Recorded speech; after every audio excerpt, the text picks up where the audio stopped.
Donc moi je suis venu vous parler de l'entreprise que j'ai cofondée il y a 4 ans, qui s'appelle Phoenix, qui est dans la réduction du gaspillage alimentaire.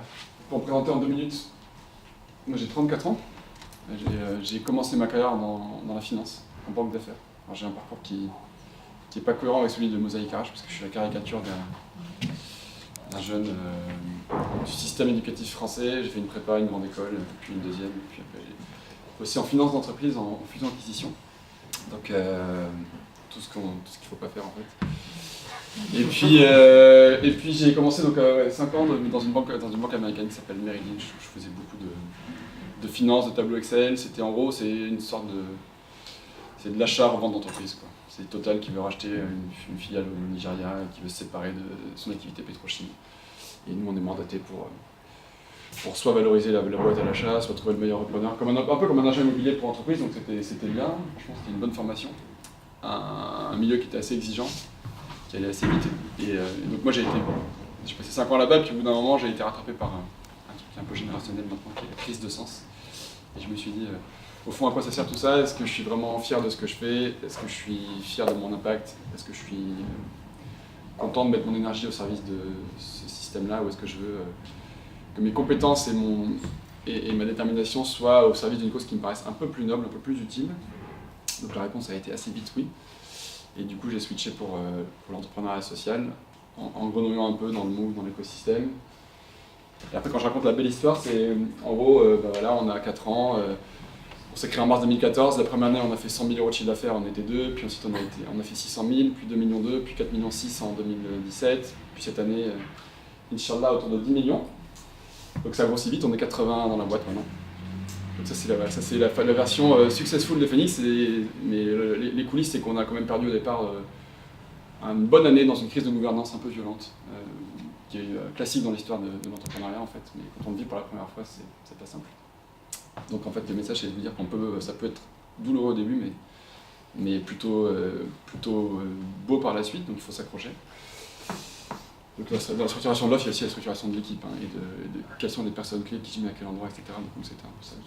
Et après, quand on est reparti sur la bonne équipe, on s'est attaqué à la problématique du gaspillage alimentaire. C'était vraiment l'offre initiale, avec un produit, un service qui était hyper simple, hyper intuitif, assez facile à vendre. On s'est dit, d'un côté, il y a un gaspillage de malades, alors alimentaire et non alimentaire, mais on a focalisé sur l'alimentaire pour ne pas aller dans tous les sens.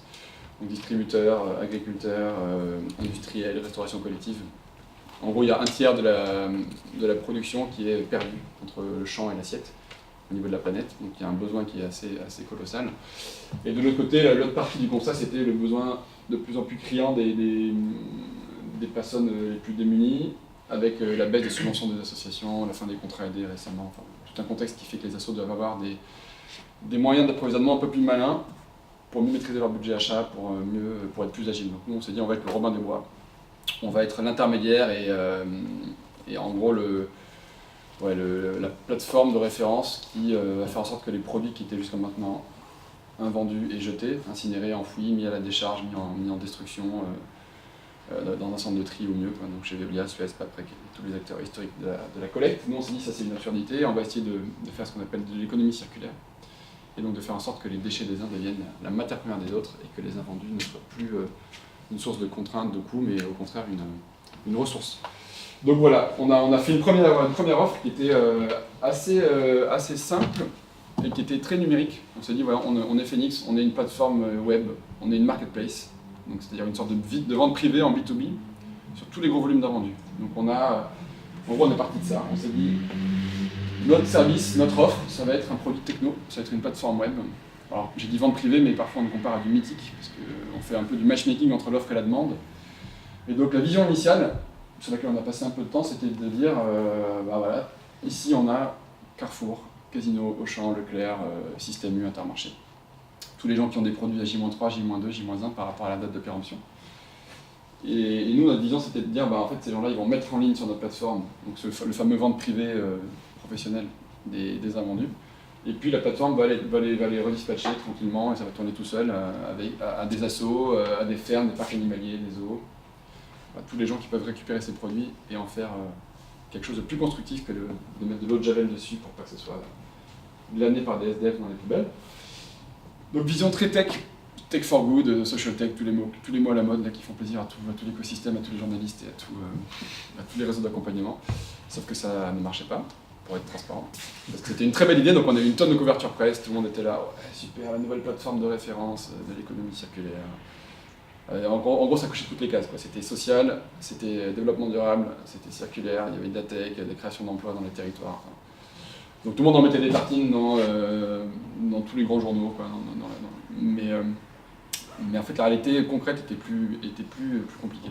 Donc ça c'est un truc que moi je trouve, je suis assez radical là-dessus, hein, je le dis devant la caméra, mais je l'assume, je trouve qu'il y a vraiment, dans l'écosystème entrepreneurial en général, mais dans l'ESS en particulier, il y a vraiment souvent une énorme déconnexion entre l'image de marque d'un certain projet, ce qu'on raconte dans la presse et la réalité derrière qui est... Parce qu'en fait c'est des belles histoires, c'est des porteurs de projets qui souvent sont assez inspirants, qui sont bons en storytelling, et puis c'est dur d'être contre des projets comme ça. Et puis les journalistes sont toujours en quête de belles histoires à raconter, et donc souvent on crée des espèces d'étoiles filantes qui ont l'air énormes et qui en fait au bout de 6 mois, ils sont démasqués. Donc nous on était en vigilance, on avait un peu vécu ça sur la première boîte et c'était en train de se profiler. Donc on s'est dit en fait là pour l'instant, ça reste une belle histoire, ça reste une belle idée, ça plaît à tout le monde, personne ne peut être contre, mais ça marche pas.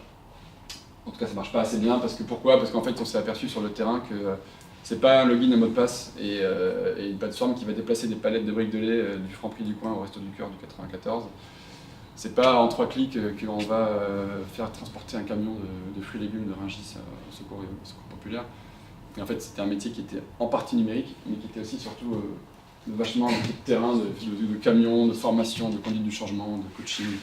Et donc on a fait une vraie bascule, en fait, pas une bascule, parce qu'on a gardé la dimension digitale, mais on l'a vraiment renforcée par un truc qui a pris 80% de la place, qui était des services moins sexy, donc moins tech, for good, moins à la mode, quoi, mais plus à l'ancienne, c'est-à-dire de la formation, du coaching en magasin, de la conduite du changement, des chauffeurs, livreurs, en partie en insertion, en partie en sous-traitance.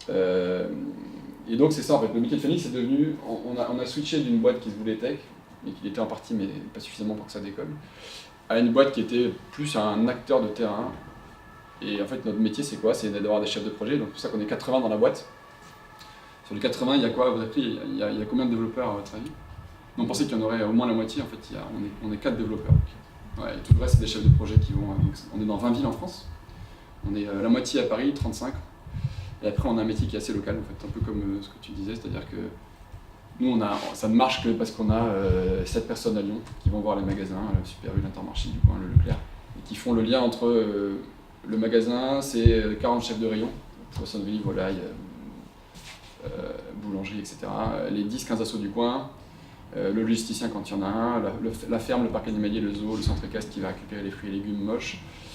Et donc tout ça, ça marche parce qu'on a des gens sur le terrain qui vont former les personnes, qui créent la dynamique, qui s'assurent que le camion est à l'heure, que le bénévole associatif a ses papiers, est ponctuel, etc. Et donc c'est un métier vraiment de terrain, quoi. Donc c'est moins sexy, c'est moins scalable, pour prendre un mot à la mode dans les startups, c'est très intensif en RH. Mais ça empêche qu'on a une belle traction, ça empêche qu'on a fait 4-5 millions de chiffre d'affaires l'an dernier et qu'on va en faire 10 cette année. Voilà, c'est moins dans l'épure de ce qu'attendent l'écosystème des startups, c'est-à-dire un truc qui tourne tout seul, qui est très techno. Mais ça marche bien comme ça, et du coup c'était un move qui était décisif pour nous de dire ok, tant pis pour la promesse techno, elle marchera peut-être plus tard. Pour l'instant on se focalise sur un métier quasiment du conseil, en fait, de l'accompagnement. Et après en fait c'est marrant parce qu'on va y revenir, mais on revient maintenant à l'intuition initiale. On a compris qu'en fait on ne pouvait pas se déclarer être une plateforme. En fait, moi aussi, au départ ce qui se passait c'est qu'on mettait la plateforme en ligne, on mettait des offres, mais on avait 3 magasins. Et donc on avait 3 palettes qui se battaient en duel, et on avait en face 100 assos, et elles étaient frustrées parce qu'il n'y avait rien sur la plateforme, il n'y avait pas de flux. Donc en fait on a appris et compris qu'on ne pouvait pas se déclarer être une plateforme, il fallait le devenir avec le temps, la contrainte, en faisant monter en offre, en faisant monter en compétence à la fois l'offre et la demande, monter en puissance en parallèle. Et qu'en fait on devenait une plateforme, avec les flux, avec les volumes, avec la marque, avec la traction, les gisements, etc. Donc on s'est dit, en fait au départ on va faire ce travail à la mano, on va être nous-mêmes l'interface, et donc qu'est-ce qui se passait ?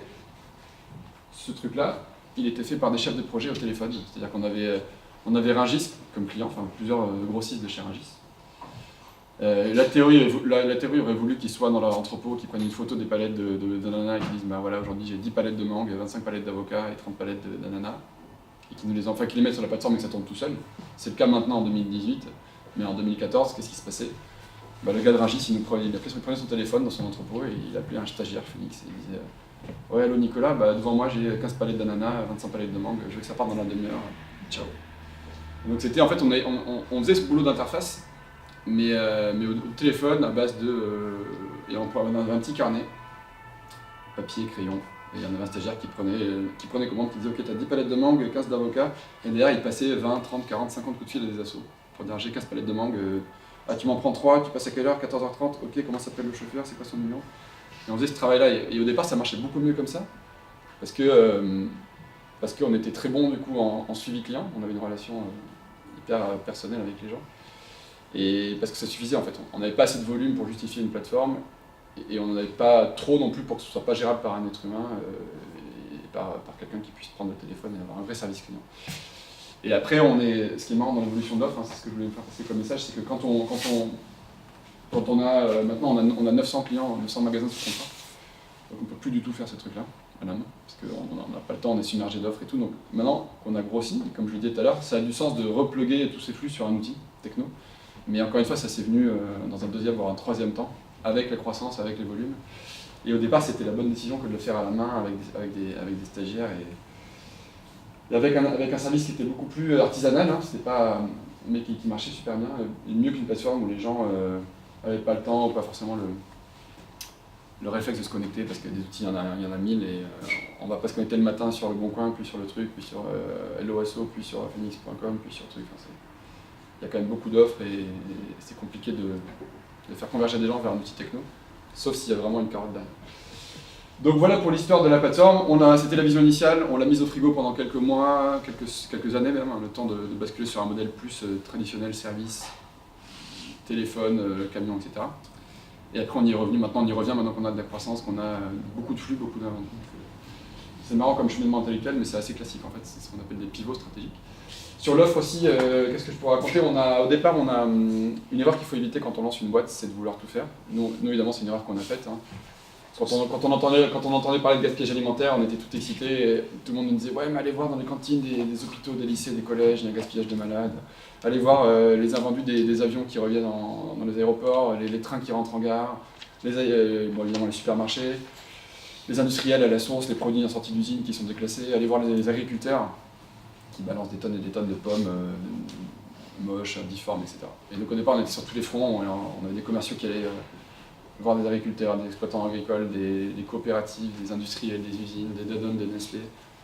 Mais on s'est épuisé, quoi. On s'est épuisé là-dedans et à la fin on a compris le principe du focus, qui est de dire ok, moi je choisis un segment sur lequel je vais construire une bonne verticale, où je vais dérouler un service qui va bien marcher. Et donc nous on s'est dit ok, potentiellement il y a du gaspillage partout, effectivement, du champ à l'assiette, il y a au moins 5-6 segments, l'agriculture, la transformation, la production, la logistique, la distribution, même la consommation, hein, chez le conso final. On aurait pu faire, nous, à la base, du B2C, du B2B. On a choisi déjà de ne pas aller sur le B2C, j'y reviendrai tout à l'heure. On est allé sur le B2B, donc les acteurs professionnels.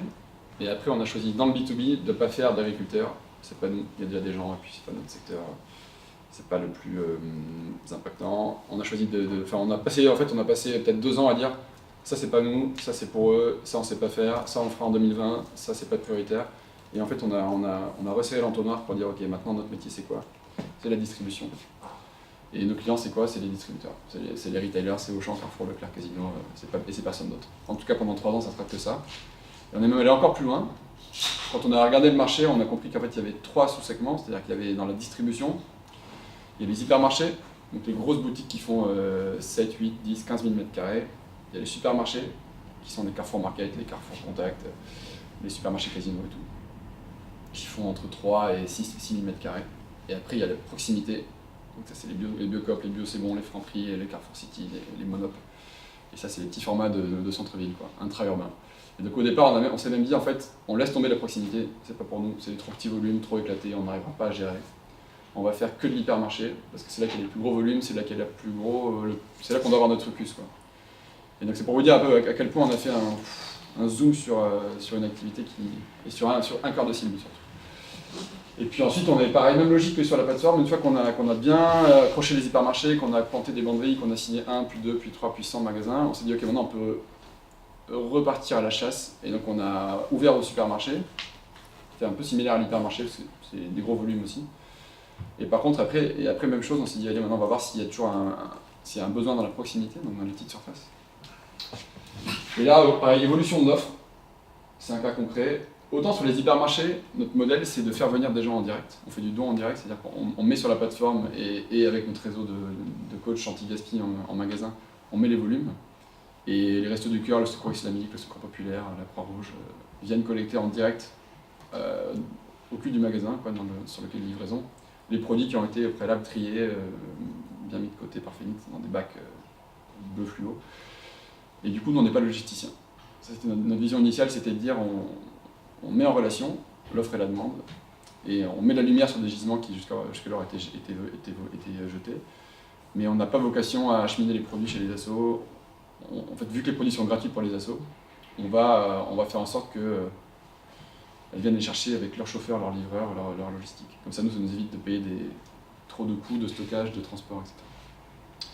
Et évolution de l'offre, quand on a voulu transposer ce truc-là à la proximité, donc au Franprix et au Carrefour City, ça marchait pas parce que les volumes étaient vachement plus petits. Autant dans un gros hyper, on va avoir vite entre 2000 et 3000 euros de marchandises par jour et par point de vente, donc c'est gigantesque. Et du coup, les assos sont motivés pour venir collecter ces produits, parce qu'il y a beaucoup de volume. Autant dans un petit supermarché de quartier, un Biocoop, un Bio c'est bon, il y a un maximum un caddie, deux caddies, et donc personne ne se déplace pour récupérer ça. C'est des volumes qui sont super éclatés, assez diffus. Et donc on s'est dit, ok, il faut qu'on se creuse la tête. L'offre initiale de Phoenix, elle ne suffit pas. On n'arrivera jamais à trouver des assos motivés pour venir collecter dans des magasins les invendus. Donc on a fait ça. On a fait rouler l'offre, on s'est dit, ok, on va aller un cran plus loin. Donc il y a le coaching des équipes, la mise en relation, par téléphone ou par la plateforme, le suivi consolidé, etc., fiscal, administratif. Mais il y a aussi on va ajouter la boucle logistique au service de Phoenix. Et donc en gros, évolution de l'offre, on a fait pour la proximité une sorte de Uber ou Deliveroo de l'invendu. Donc on passe avec ces triporteurs là. On va dans 1, 2, 3, 4 Franprix, dans une logique de quartier. En fait, on fait de la mutualisation, de la massification de volume. Et une fois qu'on est passé dans 1, 2, 3, 4 Franprix, on va livrer en flux tendu l'association du coin. Donc on a fait évoluer notre offre et on est devenu logisticien de facto sur ce segment d'activité qu'au départ on ne voulait pas faire et qui aujourd'hui doit peser à peu près un bon quart du chiffre d'affaires, quasiment 2,5 millions sur 10. Donc comme quoi c'était un bon relais de croissance, c'était presque bête de s'en priver au départ. Donc voilà un peu pour le truc. Au départ on a vachement segmenté notre offre et notre marché pour aller sur une cible hyper précise. Après on a réouvert mais tout en restant dans une cohérence qui était distribution. C'est là qu'on a nos références, c'est là que tout va plus vite sur le bouche à oreille. Et on n'est toujours pas allé dans l'agriculture, on a laissé tomber, tous les segments qu'on avait regardés au début. La restauration collective, on n'y a pas touché non plus.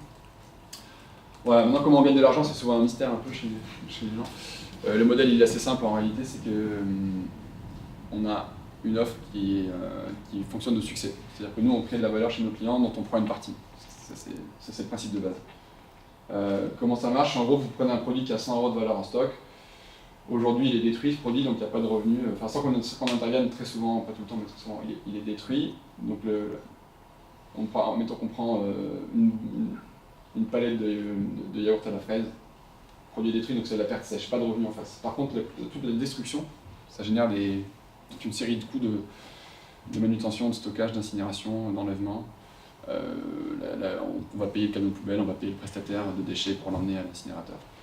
Donc en gros, les invendus sont une source de coûts, pas de revenus. Et nous on dit, en travaillant avec Phoenix, vous allez zapper toute la partie coût, parce que le produit n'a pas à être détruit, donc on fait ce qu'on appelle, dans mon ancien métier, du cost killing, de la réduction de coûts. On divise par 3 ou par 4 la facture de gestion des déchets, puisque les flux sont débranchés de chez, je ne vais pas citer de nom, mais de chez les acteurs du recyclage pour les donner au Restos du Cœur. Première chose, et en plus il y a une cerise sur le gâteau qui fait fiscalement, le don en nature permet de récupérer un crédit d'impôt. C'est comme quand vous donnez 100 euros au Téléthon, en fin d'année vous pouvez sortir jusqu'à 70 euros de votre impôt sur le revenu.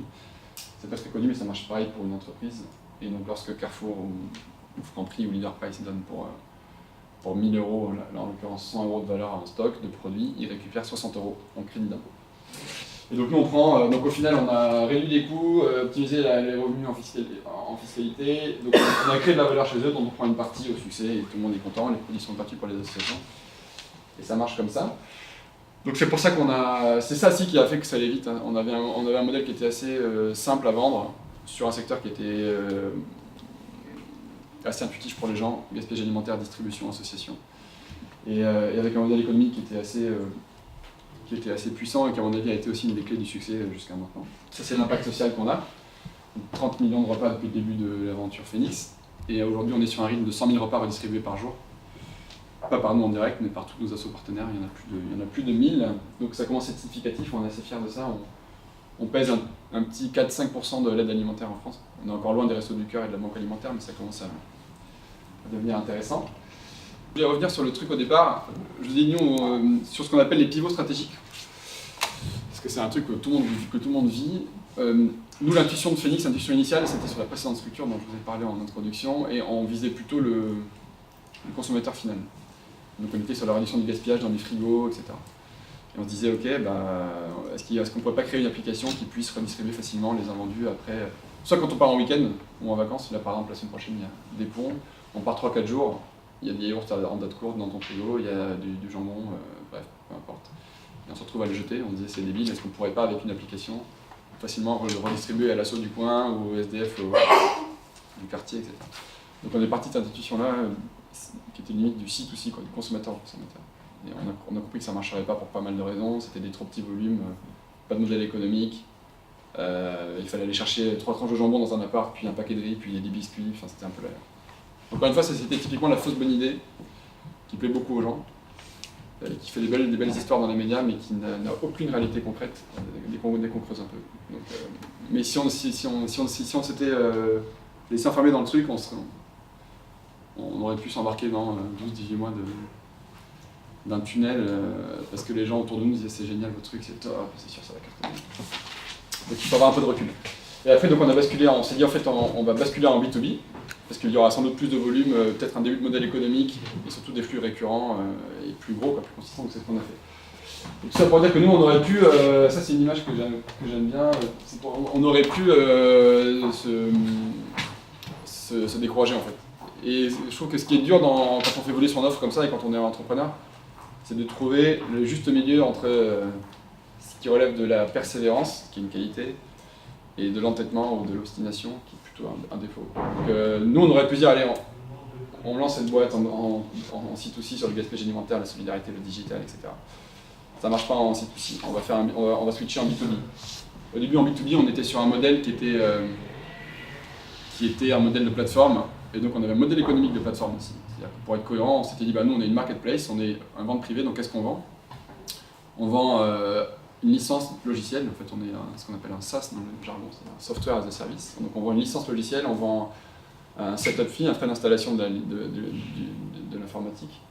Et donc on avait vraiment un modèle économique de startup web, c'est-à-dire pas du tout le modèle que j'ai décrit juste avant, mais plutôt un modèle de boîte techno.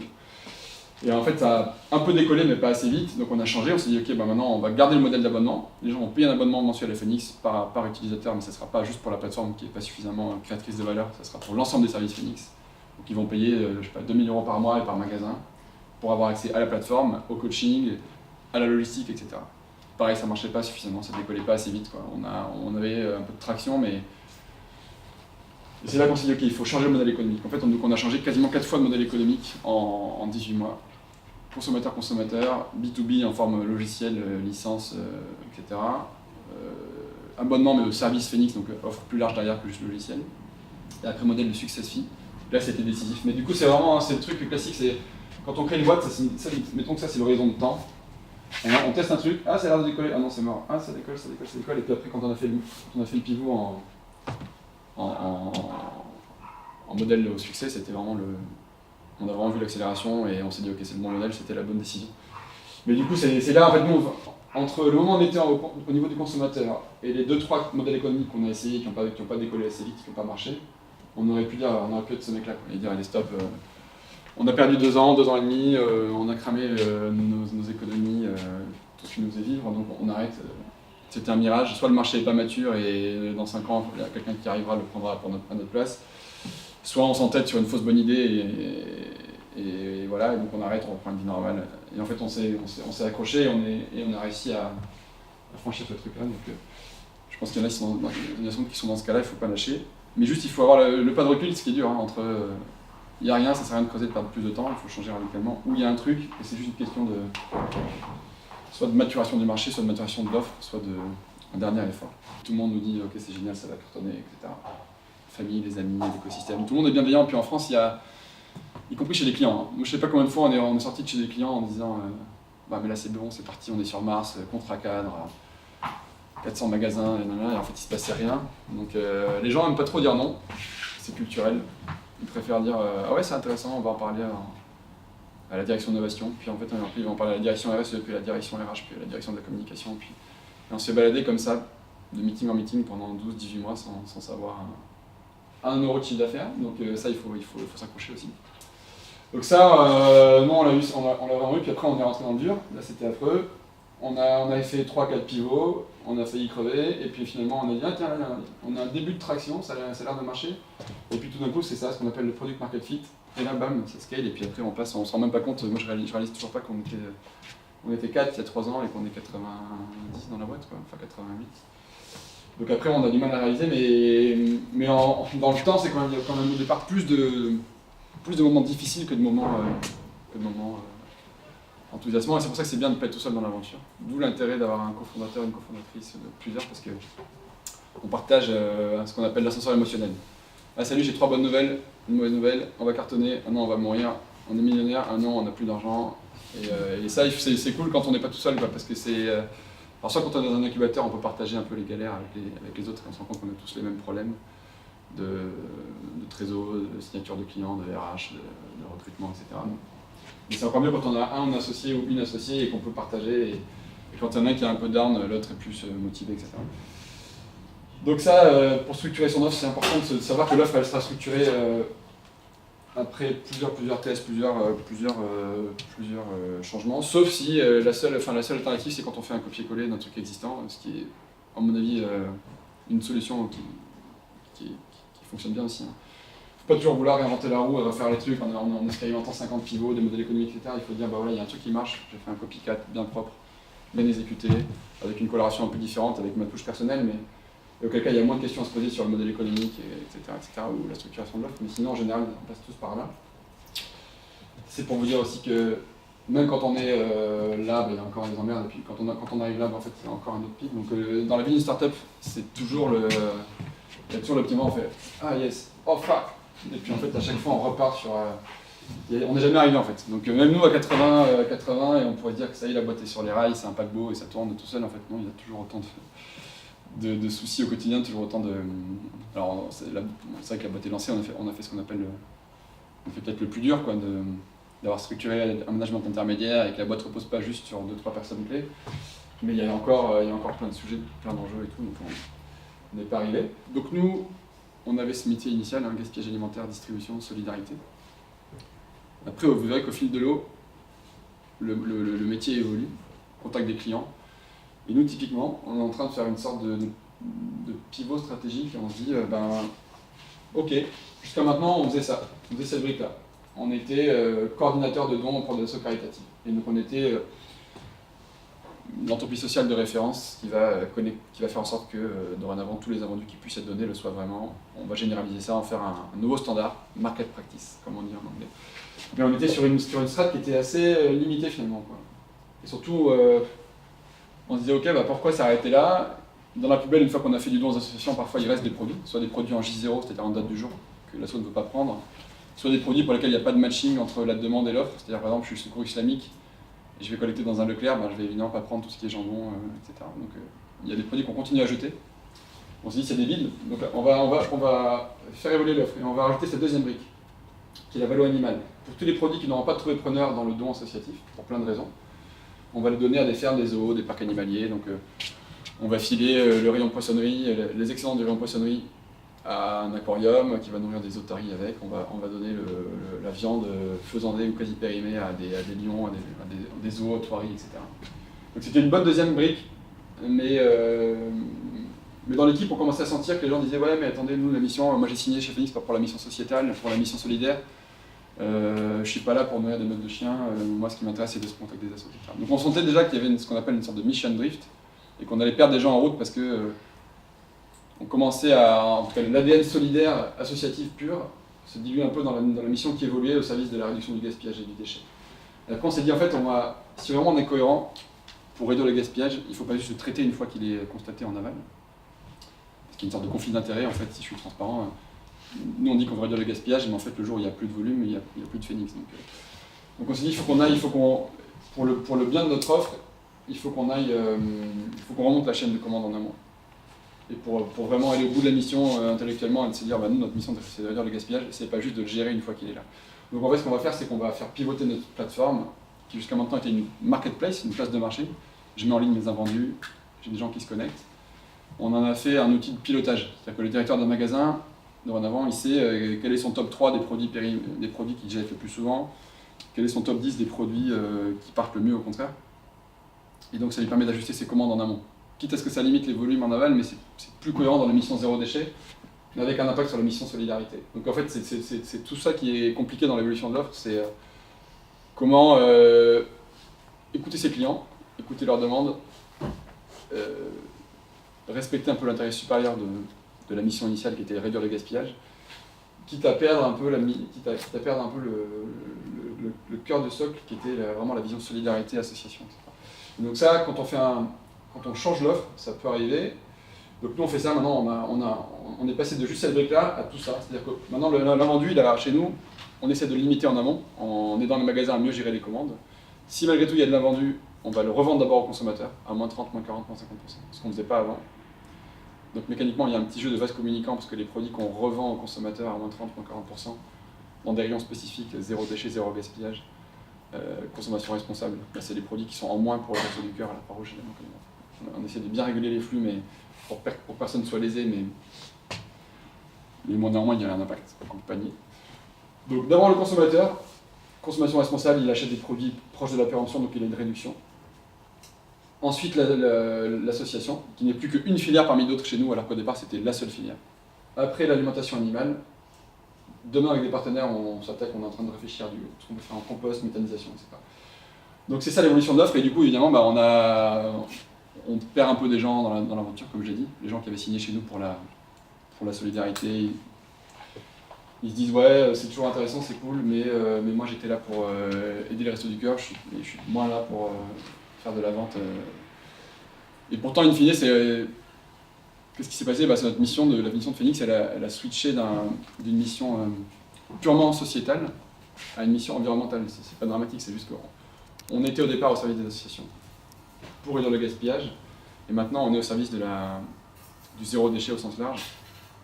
Et on a une mission qui est plus environnementale que sociétale, avec des filières qui sont nécessaires pour nous, parce qu'en fait les assos ne peuvent pas absorber tous les volumes. On l'a fait aussi parce que nous, il y avait un problème de demande en aval.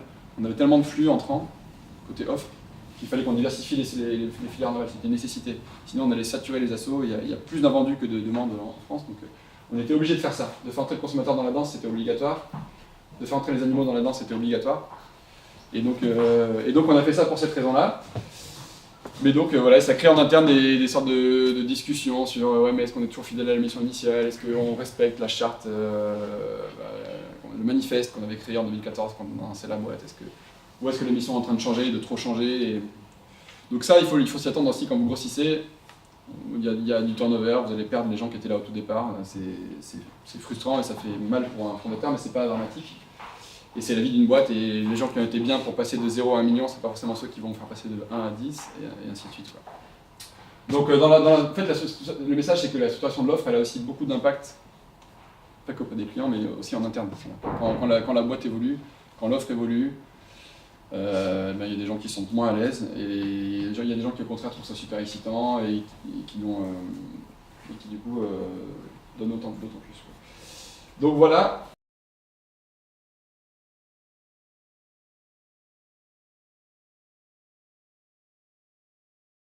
Nous, on est passé par des incubateurs, ouais. Mais ouais, mais il y a beaucoup d'offres sur le marché. Il y a beaucoup d'incubateurs, beaucoup de partenariats, beaucoup de trucs. Il y a déjà aussi des choses qui sont bien pour l'amorçage. Il y a des programmes de changement d'échelle, notamment chez Entropia qui s'appelle Scale Up, que nous on a fait. Nous c'était en 2015, c'est comment on passe de 10 à 50. Et donc comment on essaime en région, comment on recrute des managers intermédiaires, comment on construit une grille de salaire, des fiches de poste, un organigramme, etc. Donc ça c'est cool. Mais c'est vraiment focalisé sur le changement d'échelle. Après, il y a des incubateurs qui sont plutôt des trucs d'amorçage. Ça c'est trouver son fondateur, son cofondateur, trouver les 100 000 premiers euros, le pacte, les statuts, enfin choisir le bon statut juridique. Et après maintenant il y a une nouvelle mode qui sont les incubateurs thématiques.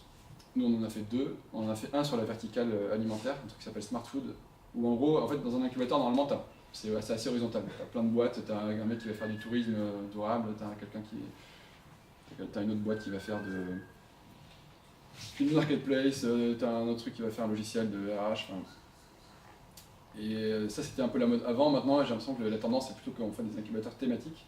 Et donc là il y en a un à Paris qui s'appelle Smart Food que nous on a fait, où il y a par promo 20 boîtes mais qui sont toutes dans la food, avec des services plus ou moins connexes. Et donc ça c'est bien parce que tu as une vraie expertise sectorielle. Et donc il y a un peu tout ça dans l'offre d'accompagnement. Tu as incubation, changement d'échelle, incubateur thématique. Et après tu as des incubateurs d'entreprise. Tu as des boîtes qui ont des sortes de labs en interne, Minibuy ou d'autres. Et moi je trouve ça bien, c'est juste qu'il faut en choisir, quoi. Il faut choisir ses batailles. Tu peux pas faire 15 programmes, ça prend beaucoup de temps, beaucoup d'énergie, parfois c'est payant en plus. Hein, et en général tu verras que tu es quand même souvent assez seul au final pour prendre des décisions. Moi ce que j'ai préféré avec le recul c'était le réseau Entreprendre, le Move évidemment. Bien sûr. Il y a un réseau qui s'appelle Raise qui est très bien aussi. En fait, ce que je trouve que le plus utile de manière générale, c'est le partage entre entrepreneurs. C'est soit tu parles à des gens qui sont juste au-dessus et qui disent moi quand j'étais à ton niveau, voilà où j'ai galéré, voilà comment on s'y sorti. Et voilà les erreurs que j'ai faites et qu'il ne faut pas refaire. Donc tu parles à des sortes de mentors mais qui sont légitimes parce qu'ils sont passés par là. Ouais, mais dès que tu es là-dedans, c'est fini, c'est mort. Hein. Dès que tu fais appel à un tiers, c'est que la relation est vérolée. Tu peux... Ah ouais. Soit tu arrives à arbitrer tout ça en interne, mais dès que tu fais appel à un mentor ou à une sorte de, comment on pourrait appeler ça, un médiateur, c'est que ta relation elle est finie. Quoi. Et si tu en es là à l'amorçage, tu peux être sûr que dans les 3-4 ans, ça va exploser en plein vol. En fait, il faut que l'amorçage soit la lune de miel. Hein. Si pendant les 2 premières années, tu as un début de souci, c'est que c'était pas le bon choix. Parce qu'après, derrière, il y a tellement de montagnes russes que si tu résistes pas... c'est comme un mariage, donc au départ c'est bien, puis après c'est plus compliqué. Donc il faut qu'au départ ce soit vraiment le rêve américain, sinon si dès le départ ça sent mauvais, ça ira nulle part. Ce qu'on aurait dû faire, pour répondre à ta question clairement, c'est faire une due diligence, c'est-à-dire quand moi le mec je le connaissais pas, c'était du bouche à oreille, donc par des réseaux d'anciens de Sciences Po, etc. Si j'avais passé des coups de fil ou fait une investigation en RH, j'aurais pu savoir plus de choses sur son parcours, ses anciens employeurs, expérience, etc. qui m'auraient mis la puce à l'oreille, je ne l'ai pas fait, j'ai fait confiance. J'aurais dû plus creuser, il faut vraiment creuser, se renseigner, parler à des gens qui connaissent la personne, avoir un retour, etc. Ça c'est hyper important. Et nous après on a fait un truc qui était hyper intéressant dans notre levée de fonds. On a levé à peu près 1 million d'euros 15 mois après la création, en juin 2015. Et notamment auprès d'un fonds qui s'appelle Starquest Capital et qui a une approche qui était hyper intéressante. Eux ils ont une approche qui est essentiellement basée sur l'humain. Et donc la décision elle est prise à 90% sur un audit des dirigeants. Donc nous, les 2 fondateurs, ils nous ont fait voir 2 psychiatres, psychologues, psychanalystes, pendant une demi-journée chacun. Donc on a fait 2 demi-journées full-time en tête-à-tête avec un psychiatre sur le rapport à l'argent, le rapport au pouvoir, le rapport au temps, vie privée, vie perso, capacité à déléguer, capacité à... force et faiblesse de dirigeants, etc. Et donc on passe au clip, c'est super, c'est un bon exercice d'introspection et c'est un bon exercice aussi de passage au filtre. C'était bien, franchement c'était top. Et après on a accès au rapport de l'un à l'autre, c'est transparent. Et donc on voit tout ce que... Mais franchement, moi j'avais jamais fait ça, ni à titre perso avec comme si... je me livre devant la caméra, c'est bon. Mais tu racontes ta vie, en fait tu racontes ton enfance, tes trucs, etc. Et le mec, derrière, il fait sa petite méthode, il en a vu passer des 400, 500, 600, donc je pense qu'en 3-4 heures, il sait très bien démasquer, cartographier la personnalité, les forces, les faiblesses, les zones de risque et tout. Et ça, ils le font en réseau Entreprendre aussi. Quand vous voulez être labellisé par le réseau Entreprendre, souvent ils vont vous faire voir 5-6 dirigeants aguerris. Il y en a un qui va être focus sur la stratégie, un qui va regarder la compta, un qui va regarder le juridique. Et en général, sur les 5-6 profils qu'ils vous font voir, il y en a un qui est chargé d'auditer cette relation entre associés, la gouvernance, la répartition du capital, des pouvoirs, des rôles, des postes, etc. Qui sont aussi un bon indicateur de la relation entre 2-3 personnes. Nous, on aime bien l'actionnariat salarié, donc on a donné des parts 2 ou 3 managers clés. Et des gros montants, on a donné quasiment 8,5% et 5% à 2 managers clés qui sont maintenant directeurs des opérations et directeurs commerciaux. On ne donne pas juste des miettes, on donne des vrais morceaux du capital. Parce qu'on pense que ça le vaut et ça le mérite.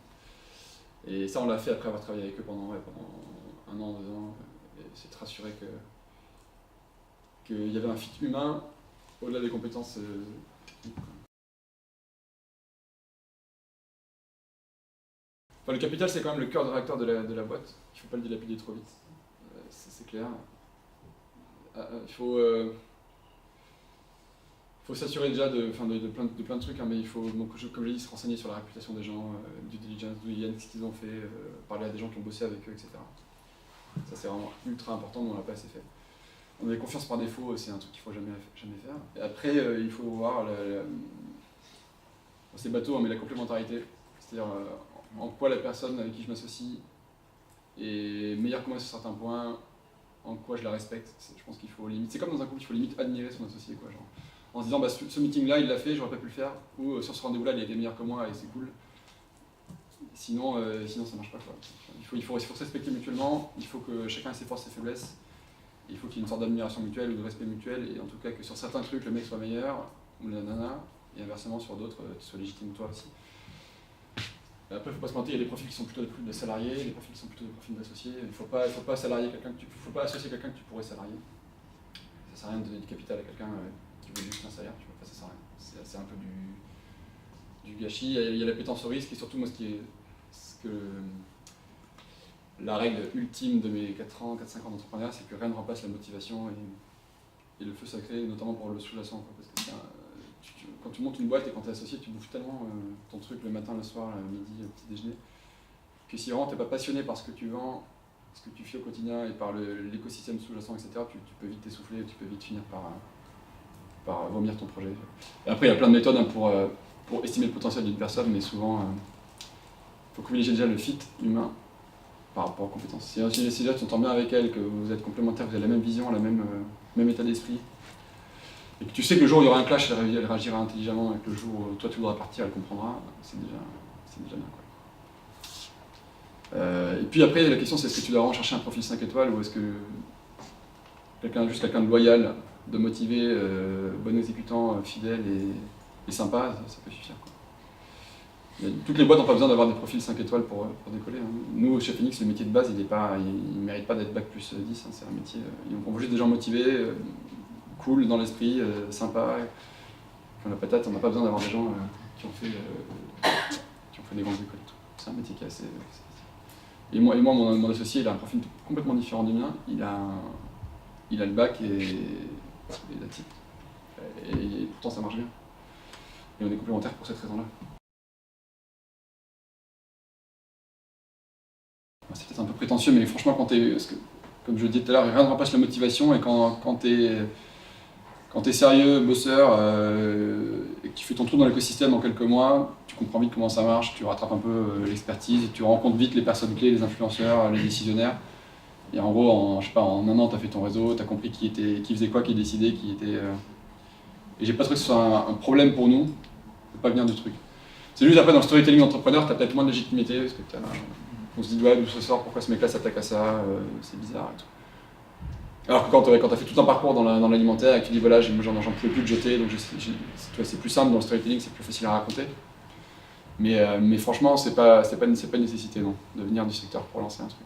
Tu auras juste ton réseau, tu auras une crédibilité, mais parfois c'est aussi simple d'arriver dans le truc et de venir en mode disruption. Donc c'est pareil qu'avant tu recrutes, tu n'as pas forcément ces... Ouais, disons au moins à l'amorçage, et maintenant qu'on change d'échelle, on a plutôt tendance à se dire, ok, maintenant qu'on est 80-90, qu'on peut surtout attirer des talents qu'on ne pouvait pas payer au départ, parce que la marque n'était pas connue, on était de nulle part. Quand on recrutait, on avait 3 CV pourris, et donc on prenait le moins pourri des 3.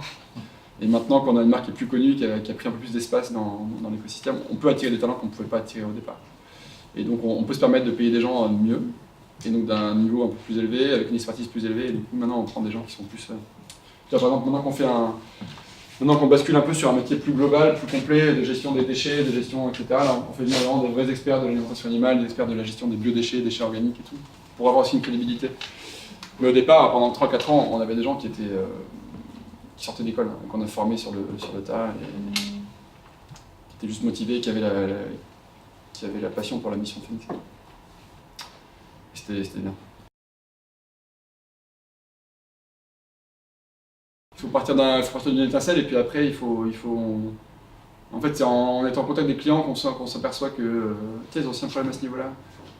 Nous c'est un peu comme ça que ça s'est passé, c'est-à-dire on allait voir nos clients en disant voilà, on va vous aider à réduire le gaspillage, et puis on s'est rendu compte qu'ils avaient un problème de gestion des commandes, et du coup on construit un logiciel de gestion des commandes, et puis on s'aperçoit qu'en fait c'est un problème aussi de repérer les produits périmés dans les rayons, donc on va construire une application. En fait, c'est vraiment juste en écoutant de toute façon, c'est l'histoire de l'entrepreneuriat, hein, ça part de ça, et on écoute le client, on écoute ses besoins, ses attentes, ses frustrations, les frictions qu'il y a aujourd'hui dans son quotidien, et on essaie de proposer un service ou un produit qui répond à ce truc-là, et soit qui enlève une douleur dans la journée, soit qui rapporte de l'argent, soit qui fait gagner du temps, quoi. Grosso modo, c'est ça les trois gisements de valeur, c'est soit je te fais gagner du temps, soit je t'enlève un truc qui était chiant dans ta vie, soit je te rapporte de l'argent. Si votre service ou votre produit ne rapporte pas ce truc-là, c'est quand même compliqué de le vendre. Mais donc voilà, c'est ça, il faut faire parler les clients, il faut les écouter, et après il faut partir d'un produit super simple. C'est un peu la stratégie du cheval de Troie. Nous on a fait ça. On est rentré dans la distribution avec ce truc-là. Voilà, salut, c'est Phoenix, on va redistribuer vos dons vos invendus à des associations caritatives. Donc les gens il y avait le modèle économique qui était facile, qui créait de la valeur, on leur apportait de l'argent, on racontait une belle histoire en solidarité, en RSE. Donc, il y a une fois qu'on a mis le pied dans la porte chez les clients, on dit ah mais by the way, on s'aperçoit qu'il y a aussi ce problème chez vous, on propose une solution, et après cheval de Troie, quoi. Le plus dur c'est l'accès commercial au client, c'est d'avoir signé un contrat avec lui. Et une fois que vous avez le pied dans la porte, derrière vous pouvez dire voilà. C'est comme je sais pas, c'est comme les gens qui installent des box internet chez vous, qui puis après vous disent en fait je vais aussi te vendre la ligne téléphonique, je vais aussi te vendre la maintenance du système, je vais te vendre. C'est un peu pareil. Donc nous c'est la stratégie qu'on a fait, cheval de Troie, implantation avec un service simple, facile à comprendre, et derrière on fait du multiservice. Merci.